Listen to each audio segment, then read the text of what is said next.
Bonjour à toutes et à tous, c'est Émilie Monté, neuropraticienne de la Scamden, une méthode neuro-émotionnelle créée par Sandra Scala. Aujourd'hui, j'aimerais vous parler de la magie des mots. En effet, les mots ont un pouvoir incroyable. Utilisés à bon escient, ils peuvent faire toute la différence. Avant de commencer, j'aimerais vous rappeler qu'il est important pour moi et pour l'évolution de cette chaîne que vous commentiez pour que vous puissiez donner votre avis et poser vos questions. Cela va me permettre de faire un réel retour qu'on pourrait tous avoir besoin. Alors, autorisez-vous à commenter, dites-moi ce que vous en pensez, posez vos questions et ajoutez des informations. C'est d'ailleurs l'occasion idéale puisque nous allons parler des mots, MOTS, donc de la communication, et de ce qu'elle peut engendrer. Comme toujours, j'aime faire des vidéos qui soient concises et courtes. C'est pourquoi, si je ne peux pas tout dire dans cette vidéo, je ferai plusieurs capsules. Il pourrait être intéressant également d'avoir d'autres avis, d'autres points de vue, donc je verrai un peu comment je pourrais organiser tout ça. Commençons déjà donc avec cette première vidéo sur la magie des mots. Les mots, et donc la communication de façon plus générale, est l'un des plus puissants outils que l'on puisse avoir. Vous avez déjà dû entendre ce vieil adage qui dit que la plume est plus puissante que l'épée. Eh bien c'est vrai, nous le savons depuis très longtemps maintenant, mais la façon dont on va communiquer et les mots qui vont être employés vont définir notre propre réalité, vont nous permettre d'avancer, d'évoluer ou au contraire d'être bloqués. Je l'ai déjà expliqué dans la vidéo sur le conscient, mais les mots MOTS que l'on dit peuvent se transformer en mots MAUX que l'on ressent. Ici, redonner un exemple. Vous avez eu une journée très compliquée. Et toute la journée, vous n'avez pas arrêté de répéter « ça me saoule ». Et bien évidemment, l'intention était là, les vibrations étaient là, et quand vous le disiez, le « ça me saoule », eh ben c'était profond, ça venait du cœur, ça venait des tripes. Le soir, après votre journée très compliquée, vous êtes saoulé, vous avez la tête qui tourne, vous êtes épuisé, vous êtes dans de mauvaises énergies. C'est l'exemple le plus simple et le plus adaptable à tous. Mais les mots ont une portée, un pouvoir tellement infini qu'ils peuvent s'appliquer à tout. Je vais vous donner un autre exemple. Une personne qui pense que sa vie est nulle, pour rester poli. Eh bien cette vie, elle va être vraiment nulle parce qu'elle va le dire tous les jours, elle va le penser, il va y avoir cette intention qui est là et qui vibre en elle. Et les énergies autour d'elle vont s'adapter à ces mots-là. Elle dit que sa vie est nulle, et bien on va lui montrer que sa vie est nulle. Elle va créer sa propre réalité. Je vais vous donner un autre exemple. Une personne qui est fatiguée de beaucoup de choses, qui n'en peut plus, souvent on va l'entendre dire « je veux être en paix ». En paix. Vous êtes sûr de vouloir être en paix? Qu'est-ce que la paix finalement? La paix, c'est P-A-I-X. La mort. Bien évidemment, vous n'allez pas mourir dans la vraie vie. Mais émotionnellement, symboliquement parlant, vous demandez une mort, un arrêt, quelque chose qui se termine. Si c'est ce que vous souhaitez réellement, c'est ce que l'on va vous apporter.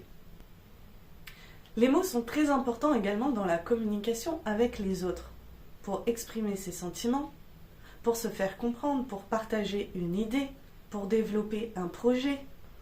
C'est la base de notre communauté. Mais il est important de faire attention aux mots que l'on emploie. Je vais prendre un autre exemple. Un parent qui gronde son enfant parce que celui-ci a fait une bêtise. Dans le feu de l'action, on peut sortir des mots comme « tu me déçois ». Cela peut être très néfaste pour le développement de l'enfant. En effet, « tu me déçois », c'est un sentiment très négatif. Et quand on y réfléchit réellement, est-ce que c'est votre enfant qui vous déçoit ou est-ce que c'est son action qui vous déçoit? Allez, un autre exemple. Vous souhaitez perdre du poids. Réfléchissez un instant à ces mots-là. Perdre du poids. Le premier mot que vous employez, c'est perdre. Sans en dire plus, déjà, je pense que vous avez compris où je veux en venir. Mais pour aller plus loin, imaginons que vous perdiez les clés de votre appartement. Qu'allez-vous faire? vous allez en faire un double, bien évidemment, pour pouvoir rentrer chez vous. Si vous perdez du poids, le risque, c'est de le doubler. Je vous l'ai expliqué déjà plein de fois dans mes vidéos de plein de façons différentes. Mais notre cerveau est un outil incroyable qui enregistre et capte tout.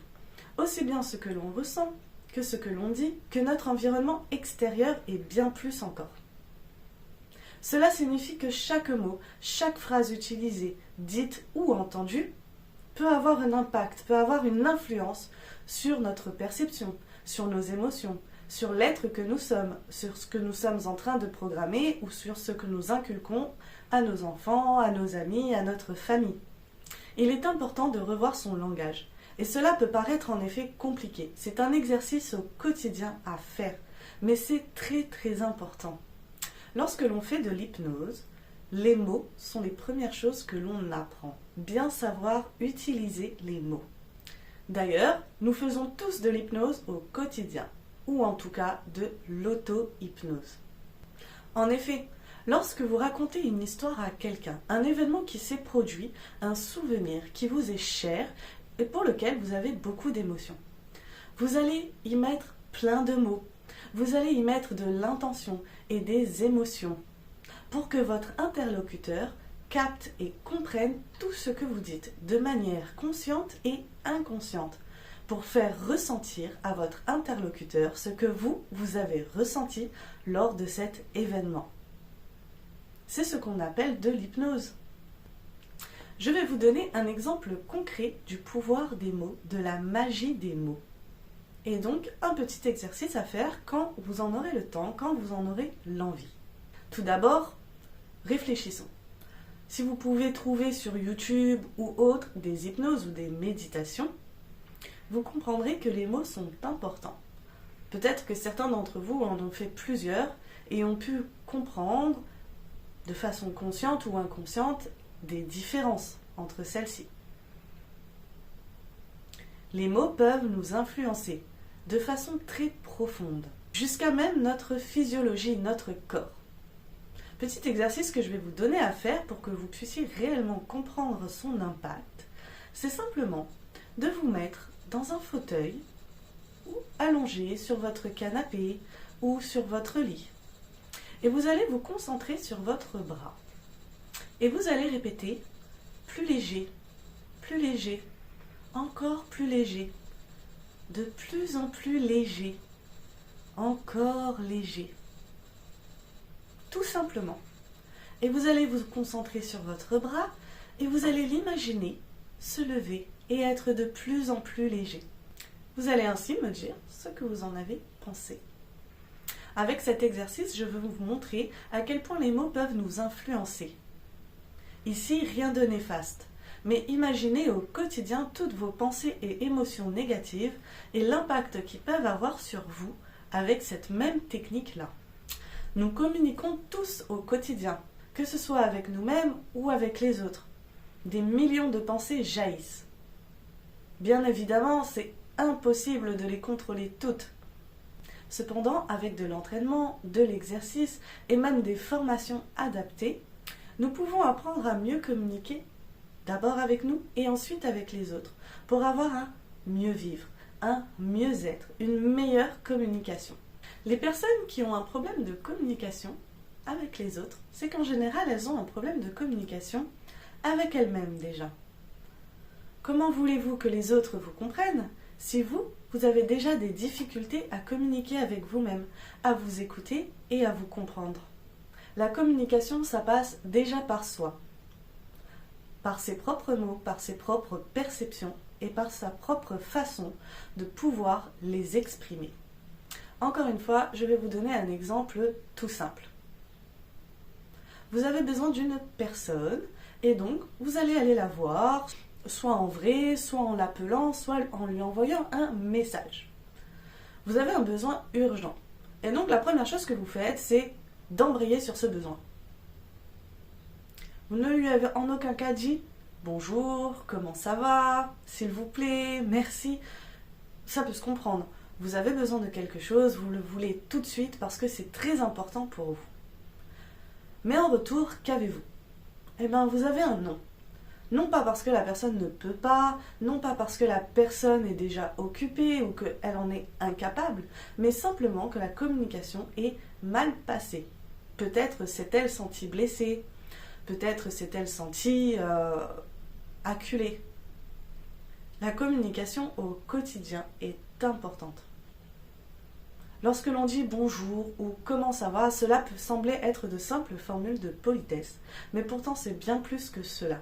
C'est une forme de respect, un respect qu'il faut avoir tout en ayant une écoute active. Une écoute active, ça veut dire quoi? Eh bien déjà, ça veut dire écouter pour réellement comprendre ce que l'autre veut nous dire. Écouter pour ensuite pouvoir répondre de la façon la plus adaptée, la plus logique, celle qui apportera le plus de bénéfices aux deux interlocuteurs, vous et l'autre personne. Si je devais résumer cette phrase, appliquez à vous-même ce que vous demandez aux autres. La communication, ça part toujours de soi d'abord et ensuite des autres.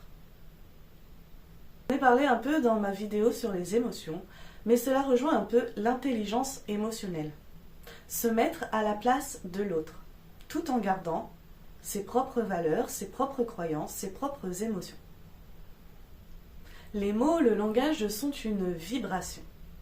Ils sont importants et ils sont propres à chacun d'entre nous. C'est pour cela, par exemple, que l'on va être attiré plus par un livre qu'un autre. La façon dont l'auteur va écrire va nous faire vibrer ou non. C'est aussi cela qui va nous permettre de ressentir, de voir, d'imaginer ce que l'auteur a voulu mettre en place. On a l'impression d'être dans le livre. Parce que les mots sont importants. Ils ont été soigneusement choisis et ils vont vibrer de façon différente en fonction de ce que nous avons programmé. Tout comme les films ou les citations que l'on peut voir ou entendre, certaines vont nous marquer plus que d'autres. Mais c'est cet échange, c'est cette communication qui va nous faire avancer, qui va nous faire évoluer, qui va nous faire comprendre des choses. Et lorsque les mots sont bien employés, cela peut donner des choses magnifiques.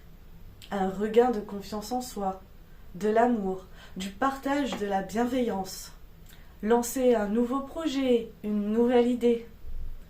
Les mots ont un pouvoir infini. Comme je vous l'ai expliqué, je vais faire plusieurs capsules à ce sujet-là. C'est pourquoi sur celle-ci, on va s'arrêter là, car j'attends réellement vos retours pour qu'on puisse ensemble créer le sujet des autres vidéos sur cette communication, sur ces mots et sur leur importance. Nous allons donc créer ensemble notre propre réalité, pleine de partage et de bienveillance. Avant de partir, je vous partage la citation de Sigmund Freud, dont on parlera un peu plus en détail lors de la prochaine capsule. Les émotions non exprimées ne meurent jamais. Elles sont enterrées vivantes et libérées plus tard de façon plus laide.